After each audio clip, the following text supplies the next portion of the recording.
नमस्कार मेरे प्यारे साथियों, हार्दिक स्वागत एवं अभिनंदन करते हैं आप सबका हम पढ़ना पढ़ाना के इस YouTube चैनल पर। और आशा करते हैं कि आप सब बहुत अच्छे होंगे, बहुत अच्छी आपकी तैयारी चल रही है। आज के इस वीडियो में हम आपके साथ साझा करने वाले हैं बहुत ही महत्वपूर्ण केंद्र शासित प्रदेश, केंद्र शासित प्रदेशों एवं राज्यों का उद्भव। यानी आज हम लोग देखेंगे कि जो यूनियन टेरिटरीज हैं या जो स्टेट है हमारे यहाँ, या जो भारत का मानचित्र आज हमें दिखता है, 1947 के समय ये कैसा था, कैसे कैसे इसमें परिवर्तन हुए, कब किस राज्य का जो है गठन हुआ, कैसे हमारे यूनियन टेरिटरीज आज इस मैप में हमें इस तरह दिखते हैं, कैसे हमारे यहाँ स्टेट ऐसे दिखते हैं। ये जो उद्भव हुआ है हमारे यहाँ, जिससे वर्तमान में हमें 28 राज्य और 8 केंद्र शासित प्रदेश यानी यूनियन टेरिटरीज नजर आ रही हैं। आखिर इनका उद्भव हुआ कैसे है? तो सबसे पहले देख लेते हैं कि हमारे यहाँ जब ब्रिटेन का शासन था तो देशी रियासत हुआ करती थी। क्या हुआ करती थी? देशी रियासतें हुआ करती थी।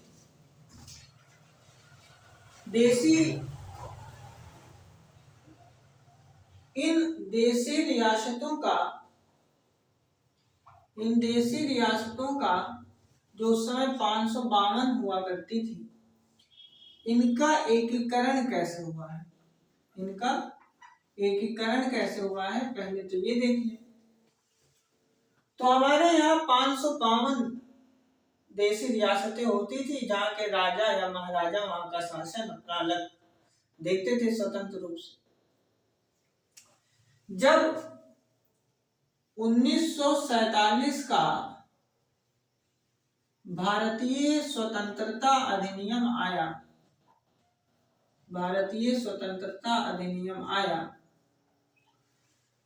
तो इसने दो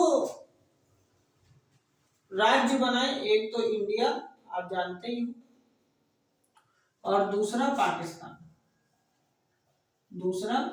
पाकिस्तान। और यहां रही ये देशी रियासतें। क्या रही? देशी रियासतें, जो संख्या में कितनी है? 552। इनको ये विकल्प दिया गया, इस अधिनियम ने इनको ये विकल्प दिया, ये ऑप्शन दिया कि ये चाहे तो अपने आप का विलय इंडिया में कर दें और चाहे तो अपने आप का विलय कहां कर दें? पाकिस्तान में कर दें। और अगर ये कहीं पर भी अपने आप का विलय नहीं कर रही है तो चाहे तो अपना स्वतंत्र रूप से रहें, इसमें भी कोई दिक्कत नहीं है। इस भारत शासन अधिनियम 1947 ने जब दो डोमिनियन भारत और पाकिस्तान बनाए तो जो उस समय हमारे यहाँ देशी रियासतें हुआ करती थी, उनके पास 3 ऑप्शन यानी 3 विकल्प उनको दिया, जो भारत शासन अधिनियम 1947 में हम पढ़ चुके हैं। जाकर के दोबारा से देखिए, हिस्टोरिकल बैकग्राउंड में लास्ट पार्ट देखिए, उसमें जो है 47 का जो एक्ट है उसके बारे में चर्चा हमने की। तो इन देशी रियासतों को 3 विकल्प दिए गए कि या तो ये अपना विलय इंडिया में कर दें, या तो ये अपना विलय पाकिस्तान में कर दें, और नहीं करना चाहते तो स्वतंत्र रूप से अपना शासन देखें। तो इनमें से ज्यादातर देशी रियासतों ने, लगभग 549 देशी रियासतों ने अपना विलय कर दिया। कहां? भारत में। लगभग 3 देशी रियासतें ऐसी थीं जिसमें जूनागढ़,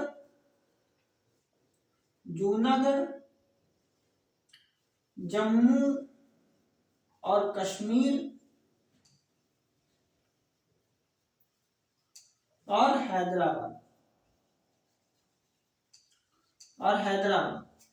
ये 3 देशी रियासतें ऐसी थी जिन्होंने अपना विलय न इंडिया में किया न पाकिस्तान में किया उस समय। हालांकि बाद में आप देखो तो इनका विलय भी भारत में हो गया। आप देखो कि जूनागढ़ का जो विलय हुआ भारत में, वो जनमत के द्वारा भारत में इसने अपने आप का विलय किया। जम्मू एंड कश्मीर ने विलय पत्र के द्वारा जो है अपने आप का विलय कर दिया भारत में, और हैदराबाद को पुलिस कार्रवाई के द्वारा भारत में विलय कर दिया गया। पुलिस कार्रवाई के द्वारा जो है भारतीय संघ में विलय करवा लिया गया। भारत के एकीकरण की एक जो परिकाष्ठा है ना, भारत के एकीकरण के लिए जो महत्वपूर्ण है, वो काम यहाँ पर जो है किया गया जब देशी रियासतों का एकीकरण हो रहा था, यानी भारत की एकता और अखंडता को सुनिश्चित करने का कार्य इस समय किया जा रहा है। तो अब जब ये देशी रियासतों के एकीकरण की बात यहाँ पर चल रही है, तो खासकर दक्षिण में जो है भाषा के आधार पर जो है राज्यों की गठन की बात उठने लगी। क्षेत्र वाइज भाषा के आधार पर लोग जो है अपने अपने क्षेत्रों का या अपने अपने राज्यों की स्थापना यानी गठन की बात करने लग गए, मांग उठने लग गई। राज्यों से पृथक्करण की मांग उठने लग गई। तो हमारे यहाँ भाषाई प्रांत के लिए कमीशन गठित हुए, उन्होंने अपने समय समय पे रिपोर्ट दी। सबसे पहला कमीशन जो हमारे यहाँ गठित हुआ वो गठित हुआ 1948 में।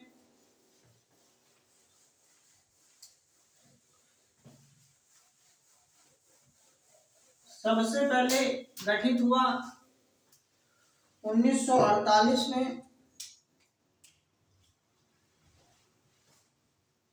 गठन होता है 1948 में। खासकर महीना पूछोगे तो जून में गठन होता है किसका, एक प्रांतीय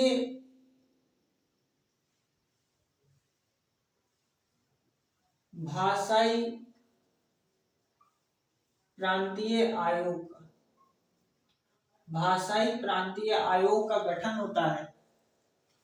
और ये भाषाई प्रांतीय आयोग का नाम होता है धर आयोग। कौन सा आयोग? धर आयोग।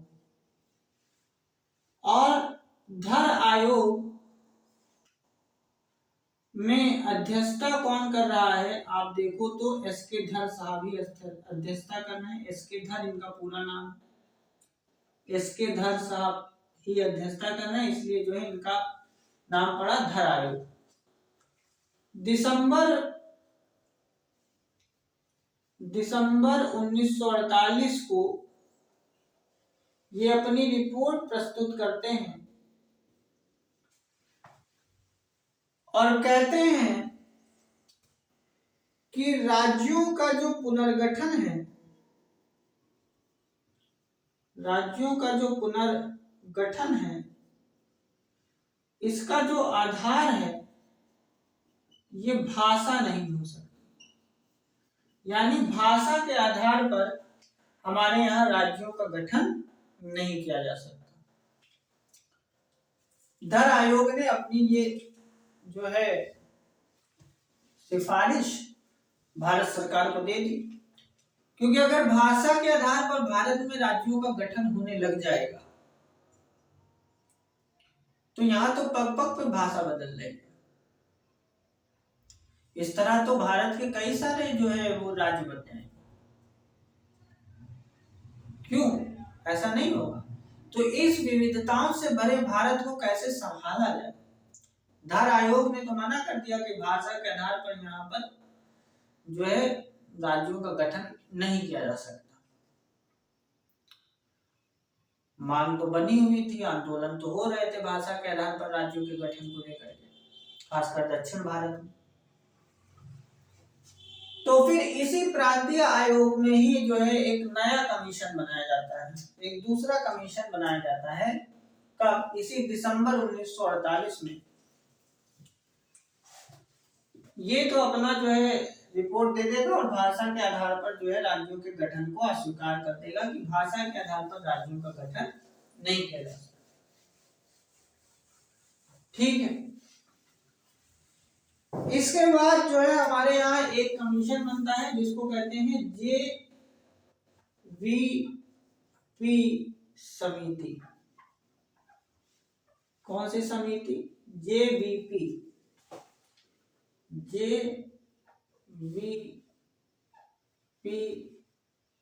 समिति।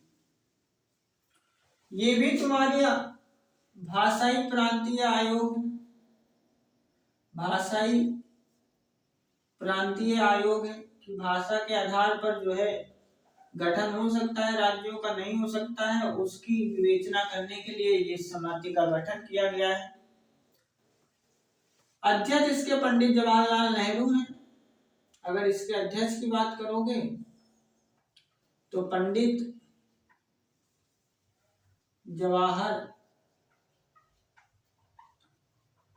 नेहरू ये अध्यक्ष हैं। इसके अलावा दो और सदस्य हैं जिनका नाम है सरदार वल्लभ भाई पटेल। सरदार वल्लभ भाई पटेल जी इसके जो है सदस्य हैं, और साथ ही साथ पट्टाभी सीतारमैया, पट्टाभी सीतारमैया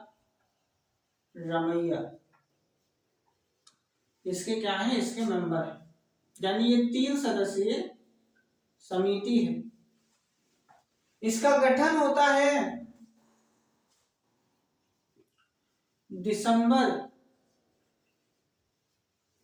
1948 में।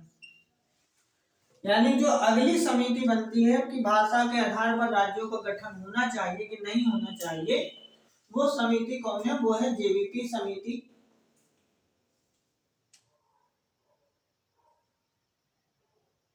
JVP समिति का मतलब इसमें 3 सदस्यीय जो है बॉडी है, मतलब पंडित जवाहरलाल नेहरू जी हैं, ये JVP है।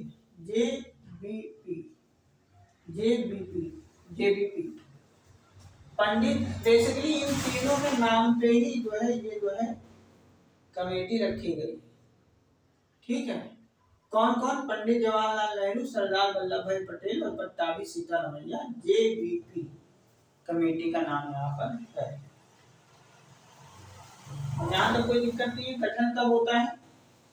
गठन भी इनका कब हो रहा है? इनका गठन कब हो रहा है? इनका गठन हो रहा है आपका दिसंबर 1948 में, और ये 1949 में जो है अपनी रिपोर्ट, अपनी सिफारिशें दे देंगे और ये कह देंगे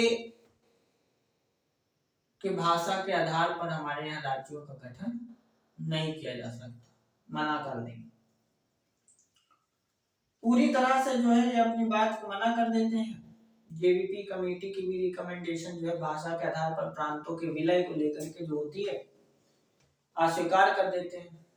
अच्छा, तो 1950 में जो भारत में प्रांतों का वर्गीकरण है या जो राज्यों का वर्गीकरण है, वो 4 भागों में राज्यों की श्रेणी को वर्गीकृत किया गया 1950 में। यानी 1950 में जो भारतीय संविधान अपनाया गया उसमें जो राज्यों का वर्गीकरण था, उसमें उन राज्यों को या उन केंद्र शासित प्रदेशों को 4 भागों में जो है रखा गया। देखो,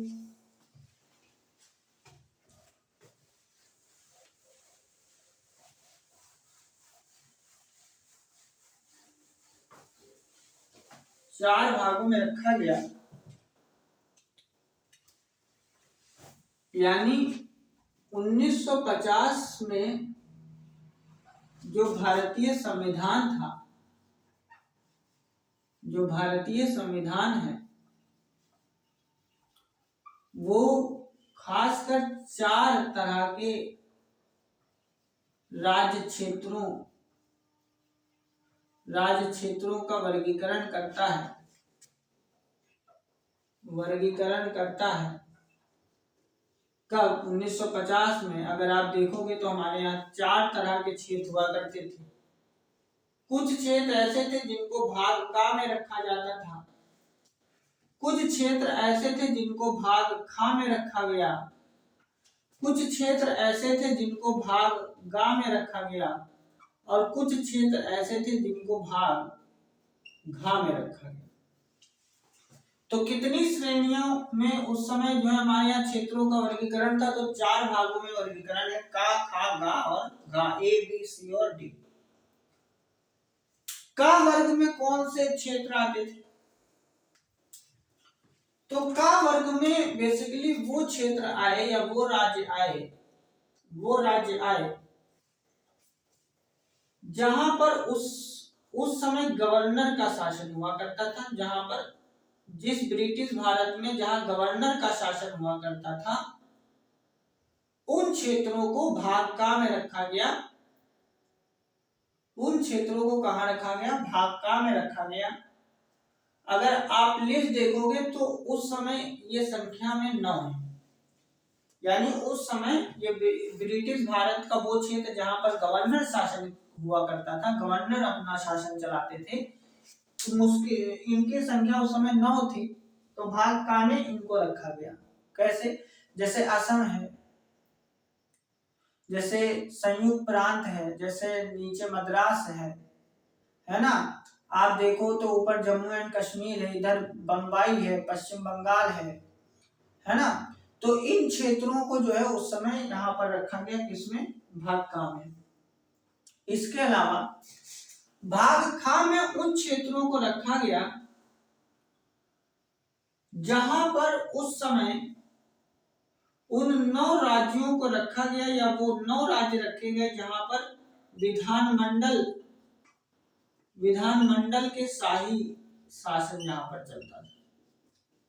मतलब जहां पर अपना जो है विधानमंडल हुआ करता था, ये भी संख्या में 9 थे।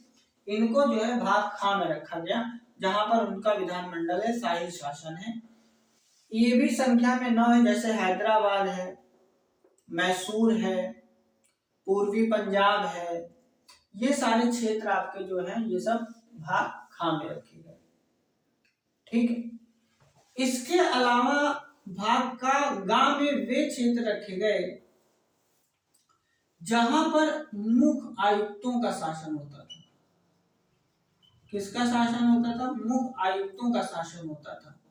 ये कुल 10 राज्य थे। कुल कितने थे? 10 राज्य थे जहां पर किसका शासन हुआ करता था? मुख्य आयुक्तों का शासन हुआ करता था। और ये संख्या में कितने थे? ये 10 थे। जैसे अजमेर है, भोपाल है, बिलासपुर है, कूच बिहार है, कच्छ है, तो ये कुछ सौराष्ट्र है, ये सारे जो क्षेत्र हैं यहाँ पर उस समय जो है मुख्य आयुक्तों का शासन हुआ करता था। ऐसे कुल 10 क्षेत्र थे जिनको जो है भाग में रखा गया। तो एक तो वो रहा जहां पर गवर्नर का शासन है, भाग में वो हो गए। भाग में वो हो गए जहां पर राज्य मंडल है, शाही शासन है। भाग में आप कह सकते हो मुख्य आयुक्तों का, या इसी को आप कह सकते हो कि ये उस समय केंद्रीय प्रशासन के अंतर्गत आने वाले जो क्षेत्र, केंद्रीय प्रशासन के अंतर्गत आने वाले क्षेत्र हैं, या केंद्र शासित आप क्षेत्र भी इनको कह सकते हो। और भाग में अकेले रखा गया किसको? अंडमान एंड निकोबार को।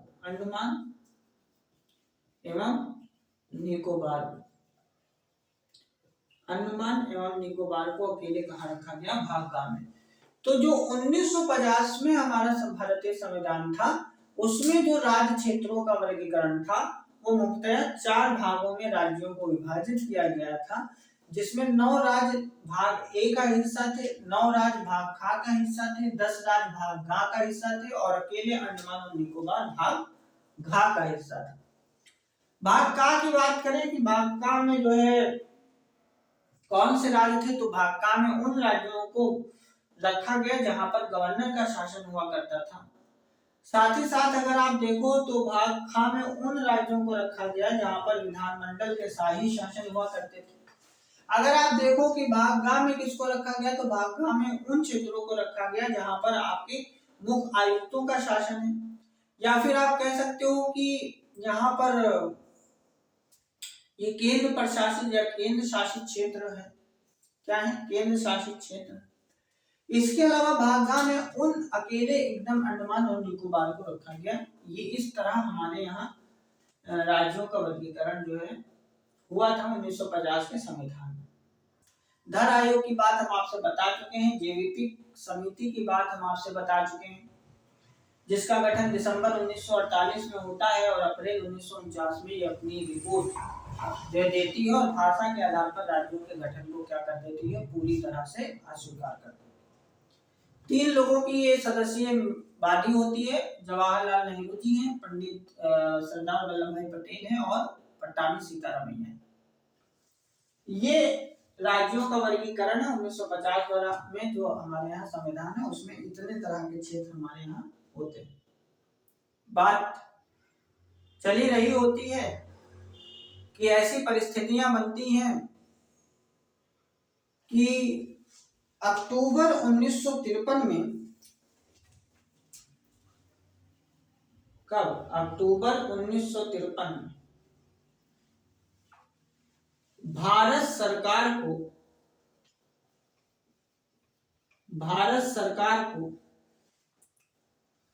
भाषा के आधार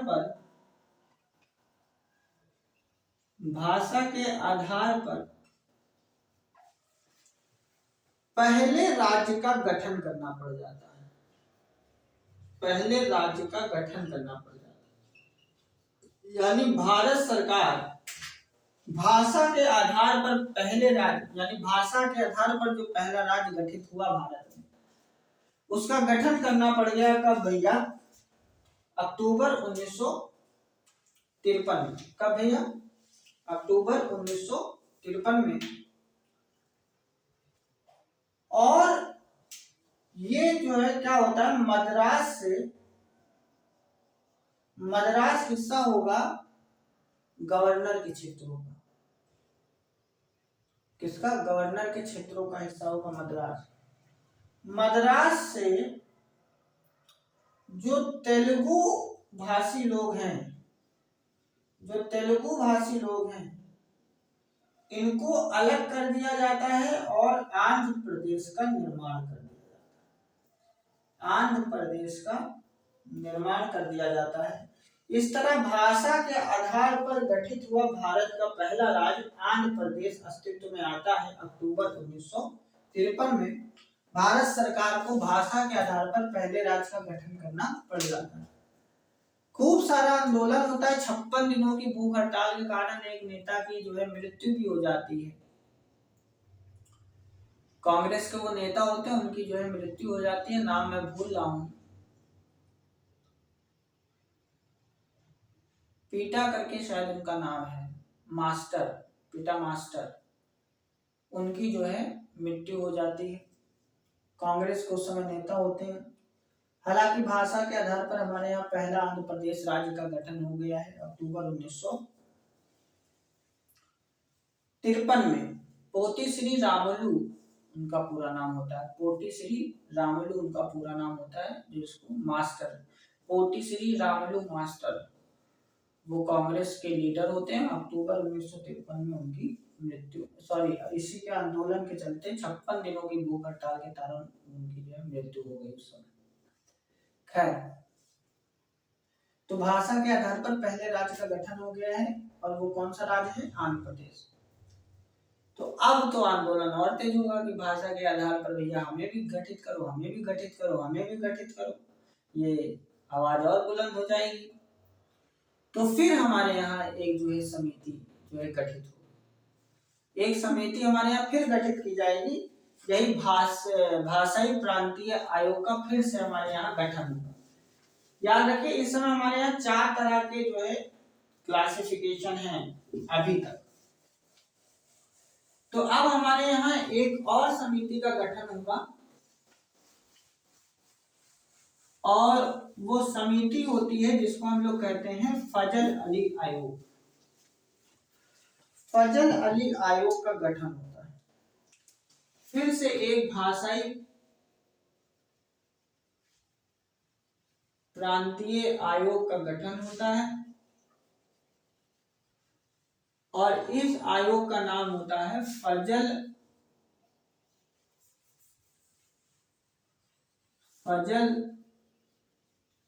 अली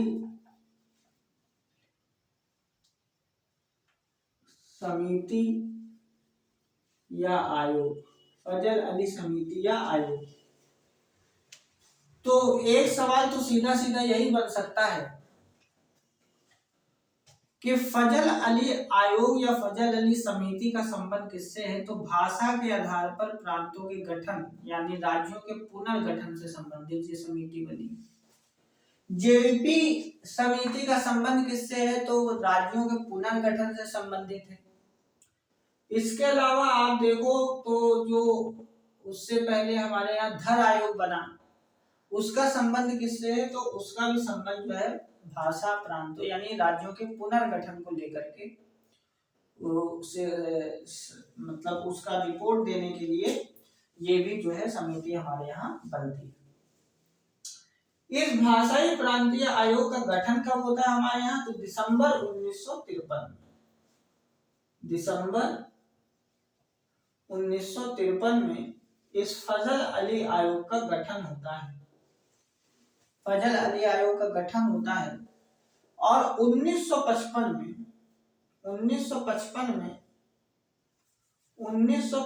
में ये अपनी रिपोर्ट जो है दे देता है।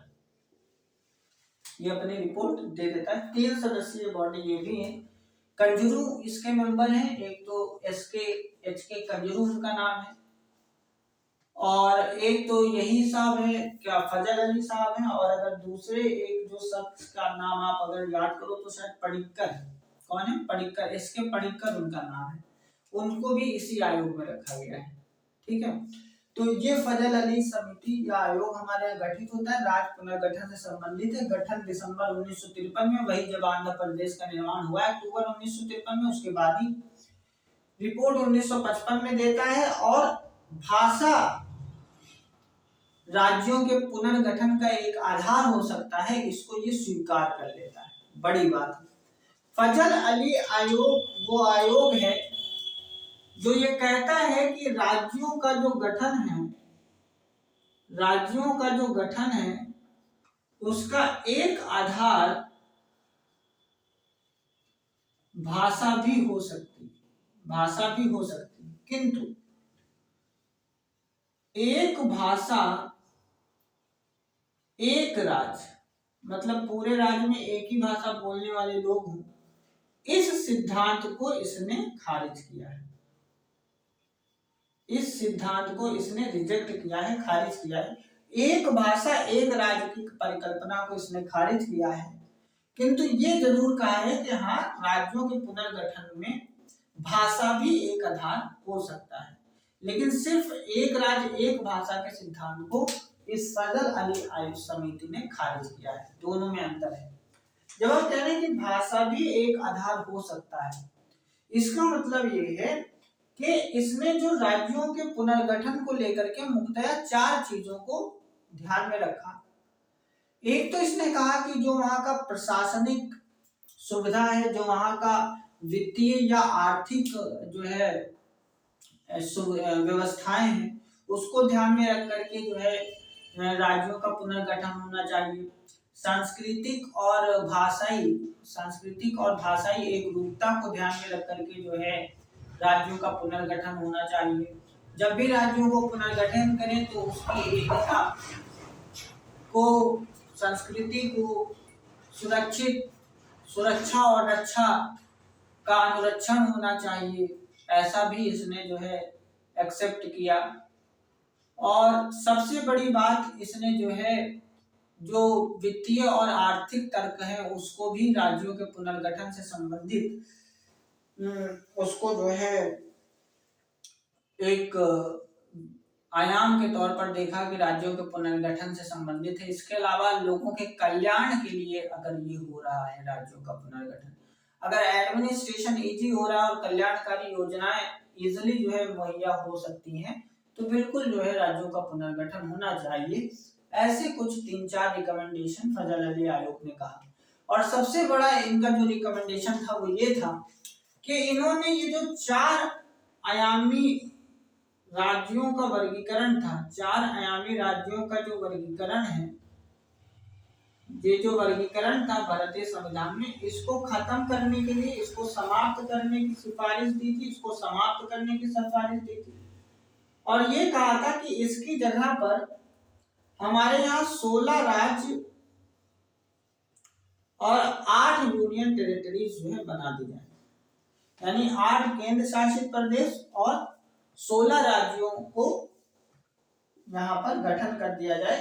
ये 4 आयामी वर्गीकरण, 4 आयामी वर्गीकरण मतलब वो क्षेत्र जहाँ गवर्नर का शासन, वो क्षेत्र जहाँ मुख्य आयुक्तों का शासन, वो क्षेत्र जहाँ जो है विधानसभा मंडलों का शासन, या वो क्षेत्र जहाँ पर अंडमान और निकोबार था। ऐसी सिफारिश इसने जो है दी थी कि इस आयाम को खत्म कर दिया जाए और 16 राज्य और 3 यूनियन टेरिटरी, माफ करिएगा 3 यूनियन टेरिटरीज को यहाँ पर निर्माण कर दिया जाए। बहुत ही कम सिफारिशों को, इनकी बहुत ही कम सिफारिशों को भारत सरकार मानती है, सिफारिशों को मानती है। और राज्य पुनर्गठन अधिनियम, राज्य पुनर्गठन अधिनियम 1956 हमारे यहाँ अस्तित्व में आता है। राज्य पुनर्गठन अधिनियम 1956 हमारे यहाँ अस्तित्व में आता है, पार्लियामेंट जो है पास करती है। और इस राज्य पुनर्गठन अधिनियम के बाद भारत को ये 4 आयामी जो वर्गीकरण है उसको खत्म कर दिया जाएगा। और खत्म करने के बाद भारत को 14 राज्यों और 6 केंद्र शासित प्रदेशों में बांट दिया जाएगा, केंद्र शासित प्रदेशों में बांट दिया जाएगा। अगर आप देखोगे कि 14 राज्य कौन कौन से होंगे, तो इसमें बहुत सा जम्मू एंड कश्मीर है, जम्मू एंड कश्मीर है, इधर आपका पंजाब है, राजस्थान है,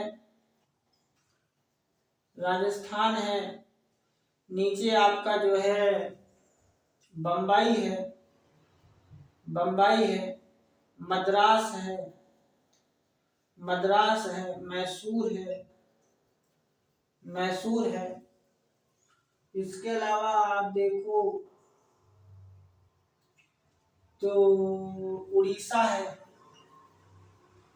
उड़ीसा है, केरल है, केरल है, संयुक्त प्रांत है, संयुक्त प्रांत का मतलब उत्तर प्रदेश है, बिहार है, बिहार है, पश्चिम बंगाल है, पश्चिम बंगाल है, और असम तो है ही है, इधर आपका असम है।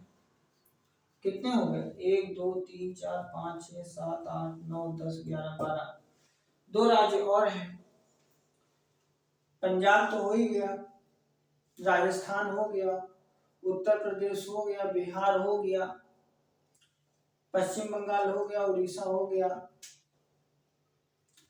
और आपका आंध्र प्रदेश जिसको हमने मिस कर दिया है, आंध्र प्रदेश जिसका गठन हो चुका है हमारे यहाँ, आंध्र प्रदेश 13, केरल तो मैंने लिख ही दिया है, मुंबई लिख ही दिया है। एक और राज्य है उस समय हमारे यहाँ जिसका नाम है क्या चीज, मद्रास हो गया, मैसूर हो गया, बम्बई, असम, क्या भूल रहे हैं। एक जो और राज्य है वो है कौन सा, मध्य प्रदेश। कौन सा राज्य है? मध्य प्रदेश, यानी इसको बोलते हैं। 14 राज्यों का गठन उस समय हमारे यहाँ हुआ, ये 14 राज्य उस समय हमारे यहाँ हुए। इसके अलावा 6 केंद्र शासित प्रदेश बने, जैसे दिल्ली, अंडमान और निकोबार, अंडमान एंड निकोबार, निकोबार, लक्षद्वीप, मिनिकॉय, मिनिकॉय और भैया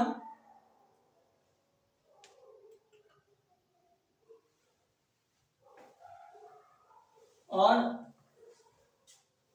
दमन एवं दीव, दमन एवं दीव, इसको उस समय अमीनी क्वाय कहा जाता था। अमीनी द्वीप, अमीनी द्वीप इसको जो है कहा जाता था। अमीनी द्वीप इस समय इसको कहा जाता था। दिल्ली हो गया, अंडमान निकोबार हो गया, लक्षद्वीप, मिनी क्वाय और अमीनी द्वीप हो गया। इसके अलावा त्रिपुरा उस समय जो है हमारे यहाँ यूनियन टेरिटरी थी। त्रिपुरा के साथ साथ मणिपुर उस समय हमारी यूनियन टेरिटरी हुआ करती थी। और हिमाचल प्रदेश उस समय हमारे यहाँ यूनियन टेरिटरी हुआ करती थी। तो ये 6 जो है केंद्र शासित प्रदेश और इन 14 राज्यों में उस समय भारत का राज्य पुनर्गठन अधिनियम 1956 ने इस तरह भारत का जो है डिवीजन किया। यानी इस राज्य पुनर्गठन 1956 के बाद भारत में 14 राज्य और 6 केंद्र शासित प्रदेश अस्तित्व में आए और उन 4 आयामी राज्यों के वर्गीकरण को पूरी तरह से समाप्त कर दिया गया। यानी खा और गा को पूरी तरह जो है मिला दिया गया है और गा वाला जिसमें सिर्फ अंडमान निकोबार था उसको पूरी तरह क्या कर दिया गया है, समाप्त कर दिया। यहाँ तक कोई समस्या नहीं है। तो जब 14 राज्य थे तो वर्तमान में अब हमारे यहाँ 28 राज्य हैं और 8 केंद्र शासित प्रदेश हैं वर्तमान यानी 2023 में। तो यहाँ से यहाँ तक की कहानी कैसे बनी उसको भी हम लोग जो है जल्दी से देख लेते हैं कि अब 14 के बाद 15वां राज्य हमारे यहाँ कौन सा आएगा। 15वां राज्य हमारे यहाँ कौन सा आएगा,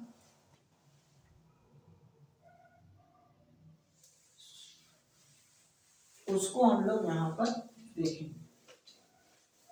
क्लियर हुआ?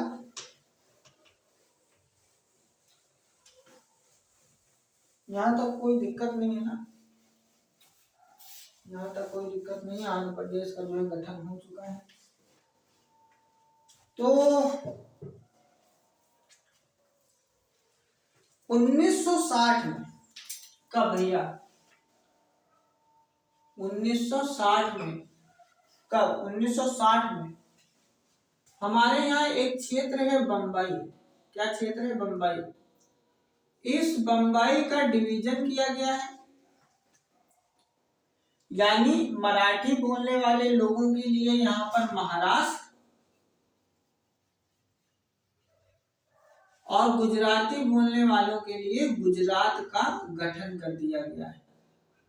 गुजरात का गठन कर दिया गया है। ये जो गुजरात है ये भारत का 15वां राज्य बनेगा। 15वां राज्य बनने वाला, यानी 14 राज्य तो थे और गुजरात अब क्या बनेगा?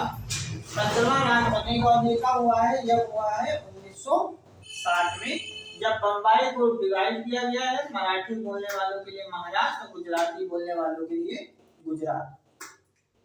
इसके बाद अगर आप देखो तो 15वां राज्य तो हो गया। इसके बाद दादर एवं नागर हवेली, दादर एवं नागर हवेली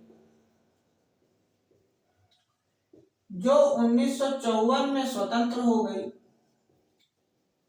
यानी वो लोग अपना शासन छोड़कर यहाँ से चले गए और 1961 तक यहाँ पर स्वायत्त शासन चलता रहा या स्वयं का शासन, स्वयं का प्रशासन चलता रहा। और 1961 में जो है 10वां संविधान संशोधन किया गया और इसको भारतीय संघ में शामिल किया गया और इसको जो है हमारे यहाँ यूनियन टेरिटरी का दर्जा दिया गया। इसका दर्जा दिया गया, यूनियन टेरिटरी का दर्जा दिया गया। किस संविधान संशोधन अधिनियम द्वारा? किस संविधान संशोधन अधिनियम द्वारा? 10वां संविधान संशोधन अधिनियम कब भैया? 1961 द्वारा इसको जो है हमारे यहाँ संघ शासित क्षेत्र जो है घोषित किया गया। किसको? दादर एवं नागर हवेली। किसको? दादर एवं नागर हवेली। ठीक है। इसके बाद अगर आप देखो कि दादर एवं नागर हवेली के बाद हमारे यहाँ कौन है, तो गोवा और दमन और दीव, गोवा और दमन एवं दीव आया। गोवा को उस समय यूनियन टेरिटरी बनाया गया था, हालांकि बाद में 1987 में उसको राज्य का दर्जा दिया गया, वो अलग बात है। तो इसके बाद जो है गोवा और दमन और दीव, गोवा एवं दमन एवं दीव, गोवा दमन एवं दीव के साथ क्या हुआ है, तो देखिए पुलिस कार्रवाई के द्वारा 1961 में जो है पुर्तगालियों को यहाँ से भगाया गया है और इसको भारतीय संघ में जो है शामिल किया गया है। 1962 में जो है 12वां संविधान संशोधन किया जाएगा। कब भैया? 1962 में 12वां संविधान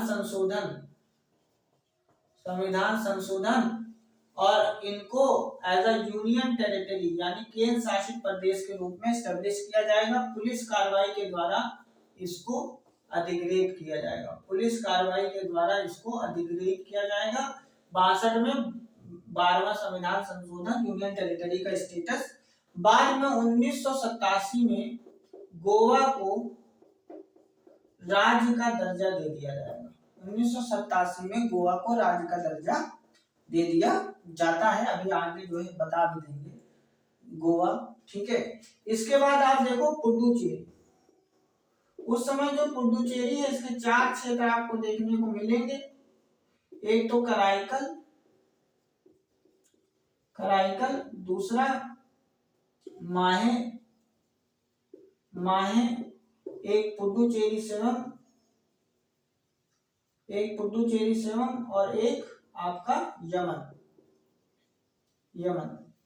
आप देखोगे तो एक आपको पुडुचेरी का क्षेत्र एकदम यहाँ आंध्र प्रदेश के एकदम कोस्टल जोन पर मिलेगा, यानी जो है आपका ईस्टर्न कोस्ट पर। एक आप देखोगे तो उड़ीसा के कोस्ट पर आपको मिलेगा, एक आपको आंध्र प्रदेश के कोस्ट पर मिलेगा यमन वाला, और एक आपको पुडुचेरी तमिलनाडु पर मिलेगा। और इसके अलावा आपको एक केरल के तट पर जो है माहे मिलेगा। ठीक है, बिल्कुल नीचे आपको एक वो पुडुचेरी का क्षेत्र, तो ये 4 क्षेत्र मिलाकर के पूरा पुडुचेरी हुआ करता था। और ये पुडुचेरी 1954 में जो है फ्रांस से आजाद होता है और 1961 तक जो है यहाँ पर अधिग्रहित क्षेत्र के रूप में जो है प्रशासन चलता है, यानी ये बाहर का अधिग्रहित किया हुआ क्षेत्र है, ऐसा प्रशासन यहाँ जो है चलता है। और 1962 में ही जो है 14वां संविधान संशोधन किया जाता है। और इस अधिग्रहित संविधान संशोधन किया जाता है कब? 1962 में। और इस अधिग्रहित क्षेत्र को हमारे यहाँ केंद्र शासित प्रदेश का दर्जा दे दिया जाता है, केंद्र शासित प्रदेश का दर्जा यहाँ पर दे दिया जाता है। यहाँ तक कोई दिक्कत नहीं है। तो अब हम लोग पहुंच चुके हैं कब? 1962 तक। इसके बाद 15वां राज्य हमारे यहाँ बन चुका है। सबसे पहले कौन सा? गुजरात। किससे अलग हुआ है? बम्बई से। कब बना है? 1960 में। ठीक है, किससे अलग हुआ है? और गोवा, दमन एवं दीव और पुडुचेरी ये हमारे यहाँ आ चुके हैं। ठीक है, ये हमारे यहाँ आ चुके हैं 10वां, 12वां और 14वां संविधान संशोधन अधिनियम। ठीक है, अब हम लोग देख लेते हैं नागालैंड।